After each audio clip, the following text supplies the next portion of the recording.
जेको आहे सिंधी ज़बान खे नज़रअंदाज़ पिया कनि। ही कतई न करणु खपे, ही उन्हनि जी ग़लतफ़हमी आहे। बेशक उर्दू जेका असांजी क़ौमी ज़बान आहे, अंग्रेज़ी जेको हिकिड़ी आलमी राब्ताकारी जी ज़बान आहे, हुनखे ॾिसंदे असां सिंधी जी अहमियत खे ख़तमु नथा करे सघूं। तव्हां आलमी लेवल ते ॾिसो, चाइना हिकिड़ो तरक़ी याफ़्ता मुल्क आहे। अॼु बि चाइना जा सदर ऐं वज़ीर आज़म के बि इशू ते, के बि फोरम ते अक़वाम मुतहिदा में ॻाल्हाईंदा आहिनि त उहो इंग्लिश जे बजाए पंहिंजी इलाक़ाई ऐं क़ौमी ज़बान में ॻाल्हाइनि था। जेका इलाक़ाई ज़बान हूंदी आहे, जेका क़ौमी ज़बान हूंदी आहे, उनजी वॾी हैसियत हूंदी आहे, उनखे नज़रअंदाज़ नथो कयो वञे सघे। ऐं असां पाण जेको तव्हां जी ज़िक्र कयो, समाजी माण्हू आहियूं, असां मुख़्तलिफ़ कमकार कंदा आहियूं, हुन में असांजे साम्हूं इहे शिकायतूं मुख़्तलिफ़ टीचर्स जे तरफ़ां शिकायत आई आहे त सर असां हिन स्कूल में पढ़ाए त रहिया आहियूं, पर स्कूल इंतिज़ामिया जी तरफ़ असांखे बाक़ाइदा सख़्ती सां मना कई वई आहे त स्कूल जे अंदरि तव्हांखे सिर्फ़ु इंग्लिश में ॻाल्हाइणो आहे ऐं इंग्लिश खां अलावा ख़ुसूसन सिंधी वग़ैरह ते तव्हांखे स्टाफ वारनि खे या ॿारनि सां पाण में नाहे ॻाल्हाइणो।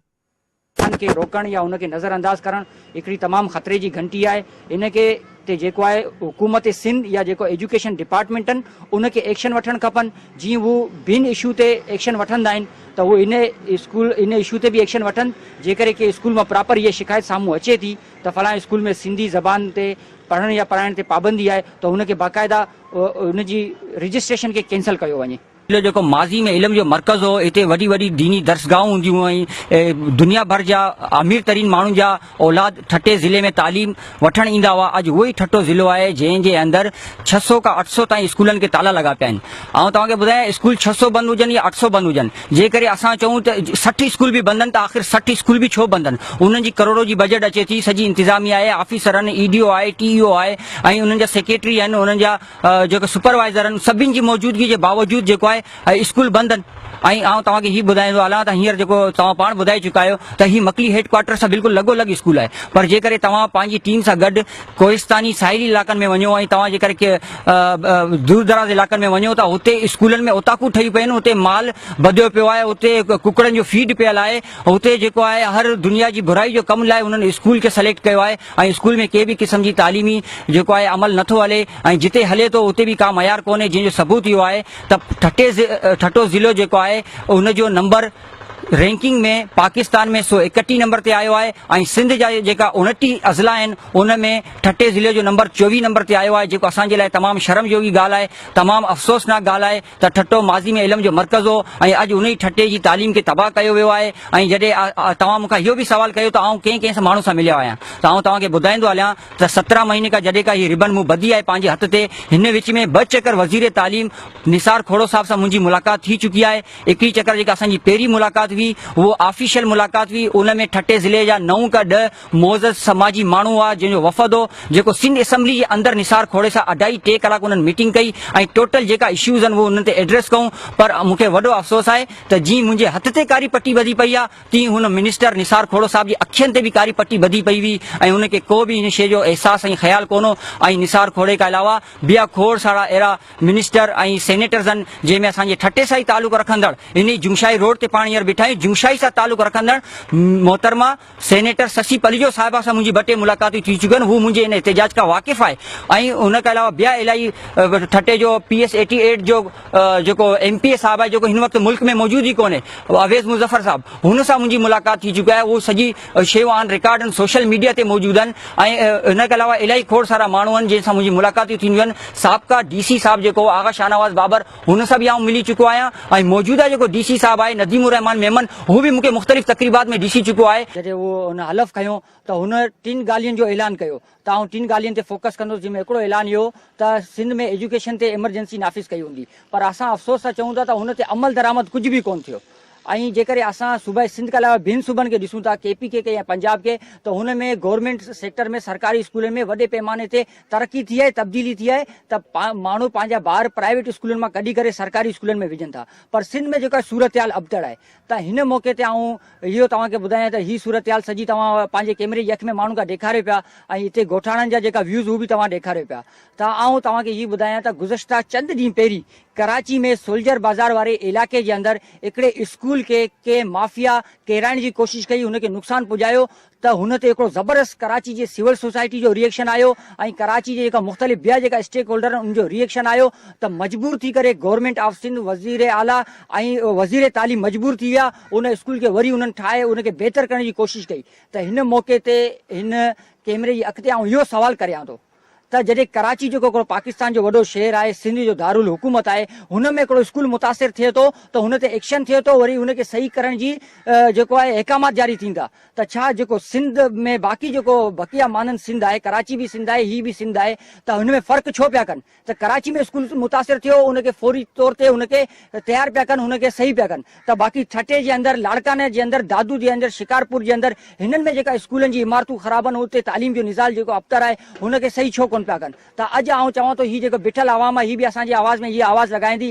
आउं हिते इहो एज़ अ समाजी कारकुन जो इहो मुतालबो करियां थो, एज़ अ तालीम ते गुज़श्ता 31 महीने खां पंहिंजे बाहि ते कारी पट्टी बधी आहे, एहतिजाज कंदड़ माण्हू इहो मुतालबो करियां थो त जीअं सोल्जर बाज़ार जे स्कूल खे तव्हां दुबारा हुन ते एक्शन वठी हुनखे तयारु करण जी कोशिशि कई आहे, तीअं हिन ॻोठ जो हिन स्कूल जो बि इहो हक़ आहे त हिनखे बि हुन वांगुरु ॾिसी उन अख सां ॾिसी वञे। हिन जेका 4 दीवारी किरी पई आहे, हिन में जेको टीचर वारा इशूज़ आहिनि, हिते जेका SMC जा इशू आहिनि, हिन में जेका फर्नीचर जो इशू आहिनि, सभिनि खे कराची जे स्कूल वांगुरु हिते बि नज़र करम कई वञे, हिन जो बि ध्यानु ॾिनो वञे। हीअ हिते जे सिंधी आवाम जो मुतालबो आहे।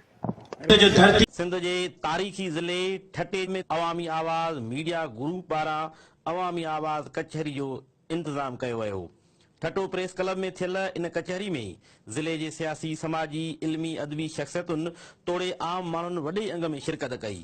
अवामी आवाज़ कचहरी खे ख़िताब कंदे मुस्लिम लीग नवाज़ जे MPA सैयद अमीर हैदर शाह शिराज़ी चयो, तालीम जो मसलो आहे तमामु वॾो एजुकेशन जो मसलो आहे। एजुकेशन को वक़्तु अहिड़ो हूंदो ठटो ज़िलो इल्म जो दर्सगाह सॾायो वेंदो ऐं तालीम जे हवाले सां हितां खां ॿाहिरियां माण्हू ईंदा हुआ, हिते इल्मु पढ़ाइण ईंदा हुआ ऐं काफ़ी सारियूं असांजियूं हिते मदरसा हूंदा हुआ हुन दौर में, यूनिवर्सिटियूं हूंदियूं हुयूं।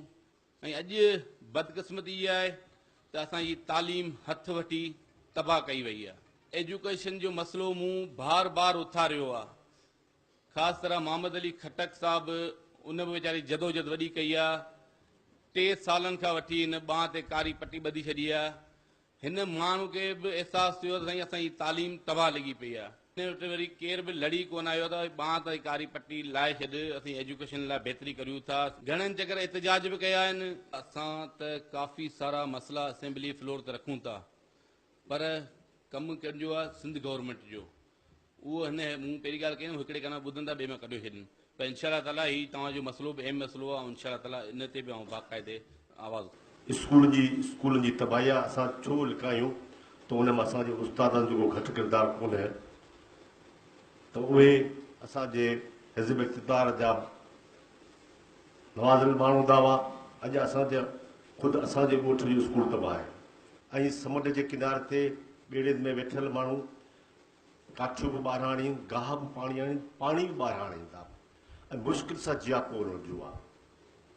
हाणे उन में असां जेके क़ौमी तहरीकूं सिर्फ़ु राजा ॾाहिर ताईं महदूद आहिनि, रूपुले कोहली ताईं महदूद आहिनि ऐं इन खां हीरा जेके आहिनि हिते जेके असां चऊं था असांजे दोस्त जेको शहर ॿुधायो, असांजो दोस्त सादिक आहे या मोहम्मद बख्श आहे या जिन बि पंहिंजे माण्हू जो सूर प्रचार कई, आउं सम्झां थो उहे असांजा लाइक़ु ऐं क़ाबिल क़दर दोस्त आहिनि जेके में 1932 दौरान कायम कयल प्राइमरी स्कूल केतिरनि सालनि खां बंदि पियल आहे, जंहिं सबब शागिर्द तालीम खां महरूम पढ़ियल आहिनि। उन हवाले सां ॾिसूं था अहमद खुश्क जी ही रिपोर्ट। मुराद अली शाह जॾहिं उहो हुन हलफ़ खयो त हुन 3 ॻाल्हियुनि जो ऐलान कयो, त आउं 3 ॻाल्हियुनि ते फोकस कंदुसि, जंहिंमें हिकिड़ो ऐलान इहो त सिंध में एजुकेशन ते इमरजेंसी नाफ़िज़ कई हूंदी, पर असां अफ़सोस सां चऊं था त हुन ते अमल दरामद कुझु बि कोन थियो। ऐं जेकॾहिं असां सूबाई सिंध खां अलावा ॿियनि सूबनि खे ॾिसूं था, KP के या पंजाब के, त हुन में गवर्नमेंट सेक्टर में सरकारी स्कूलनि में वॾे पैमाने ते तरक़ी थी आहे, तब्दीली थी आहे, त माण्हू पंहिंजा ॿार प्राइवेट स्कूलनि मां कढी करे सरकारी स्कूलनि में विझनि था। इहा ख़बर न आहे छा जे करे ऑफिसर जी मिली भगत अलाए छा आहे, वो हिन सेंस कोड कोन था ॾियनि स्कूल खे, न ॿारनि खे किताब था ॾियनि, का शइ कोन थी मिले। 105 ॿार हिन वक़्तु बि हाज़िर आहिनि स्कूल में, तंहिं हूंदे बि इहा अंधी नंगरी लॻी पई आहे।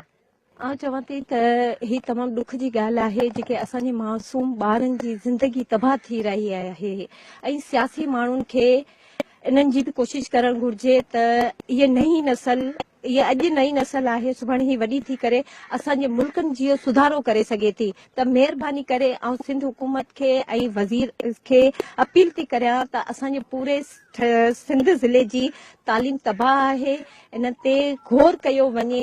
बाबड़ा ॻोठ जे रहवासियुनि जा स्कूल जे बंदि थियण मुतालिक़ वीचार ॿुधा। कैमरामैन काज़ी बशीर सां गॾु अहमद खुश्क, मेहरान न्यूज़ ठटो। माशरे जा फ़र्द साञावंद माण्हू आहिनि ऐं उन्हनि मालिकी जॾहिं कई त उहे स्कूल मॉडल स्कूल बणिजी विया आहिनि।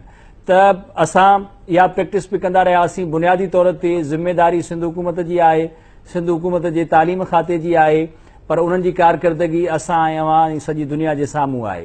त तव्हां सम्झो था त इन ॾिस में इन्हनि मिसालनि खे साम्हूं रखंदे सिंध जे साञावंदनि खे, मक़ामी माण्हुनि खे अॻिते अचिणो पवंदो। इन्हनि पंहिंजनि इदारनि जी, पंहिंजनि स्कूलनि जी पाण मालिकी करणी पवंदी, इन्हनि खे आबाद करणो पवंदो ऐं अहिड़ीअ रीति असां घणो कुझु करे सघूं था। जेकॾहिं असां इंतज़ारु कंदा रहियासीं त केतिरा ई साल गुज़री विया आहिनि पर सिंध हुकूमत पंहिंजे फ़र्ज़ खे उन तरीक़े सां निभाए न आहे सघी। इहा ज़रूरत तव्हां महसूसु कयो था? बिल्कुलु साईं, इन हवाले सां कच्छ ज़िले जे मुख़्तलिफ़ फोरमनि तरफ़ां वॾे तइदाद में जेको सेमिनार थिया आहिनि, जागृता रैलियूं थियूं आहिनि, मुख़्तलिफ़ एजाज थिया आहिनि ऐं हिते जो कच्छ जो को नौजवान आहे मोहम्मद अली खटक, जेको गुज़िरियल 3 सालनि खां वठी पंहिंजी ॿांह ते कारी पटी ॿधी खटे खां उहो सिंध असेंबली ताईं ऐं सूबाई वज़ीर तइलीम ऐं सेक्रेटरी तइलीम जे अॻियां हुन एजाज रिकॉर्ड कयो आहे त कच्छ ज़िले जे तइलीम जो क़त्ल थी चुको आहे। अवां हिन मामले नोटिस वरितो। हू अॼु ॾींहं ताईं मुख़्तलिफ़ इल्मी, अदबी, सियासी, समाजी तंज़ीमनि जे प्रोग्रामनि में मोहम्मद अली खटक वञी एजाज रिकॉर्ड कराए थो त कच्छ जा बंदि कयल स्कूल जेके उहो खोलियो ऐं उते जे तइलीमी अंदरि मयार खे बहितर करियो।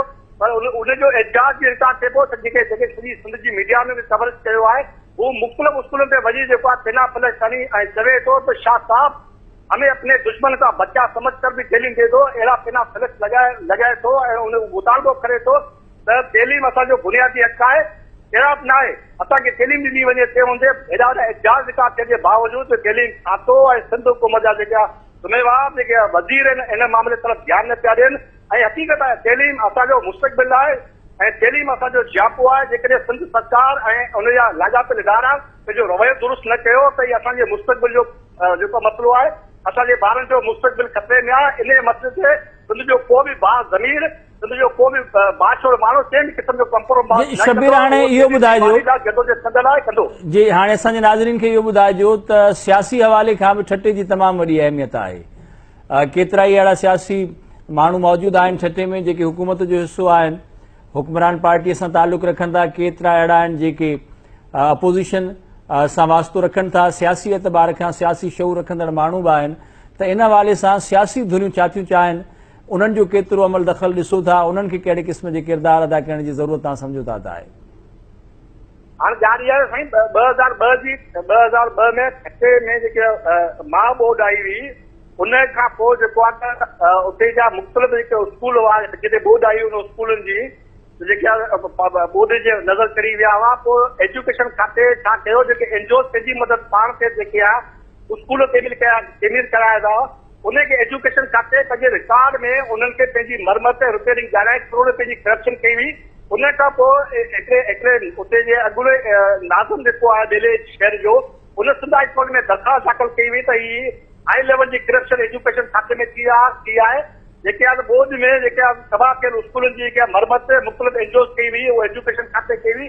उन खां पोइ सिंध हुकूमत हेल्थ ताईं जेको आहे त उनखे इश्तिहार जारी कयो। अॼु ॾींहं ताईं खटे जा सारे स्कूल जेके आहिनि उहो रबू नाली जो शिकार आहे, पर एजुकेशन खाते खे इहो अख़्तियारत न आहे त के स्कूल खे रंग रोगन कराए सघे, के स्कूल जी मरमत कराए सघे या के स्कूल जी बिल्डिंग कराए सघे। इहो वॾो इशू आहे। इन इशू खे हल करणु घुरिजे त जीअं जेका थी सघे।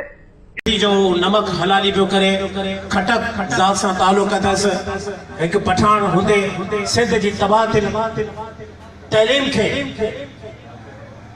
उनखे खोलण जे लाइ बंदि स्कूलनि जे खोलण जे लाइ 30 महीननि खां पंहिंजी बांह ते पटी ॿधी हलंदड़ मलंग मस्त माण्हू असांजे हिन प्रोग्राम में अब्दुल्ला राणे जे सुरेश शाम में शामिल थियो आहे। समाजी अॻुवान आहे, सहाफ़ी आहे।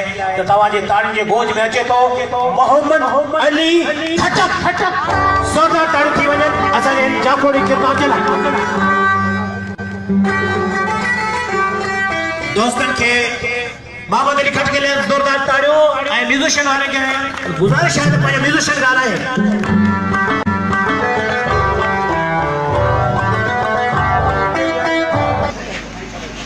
जोरदार ताड़ियूं थी वञनि।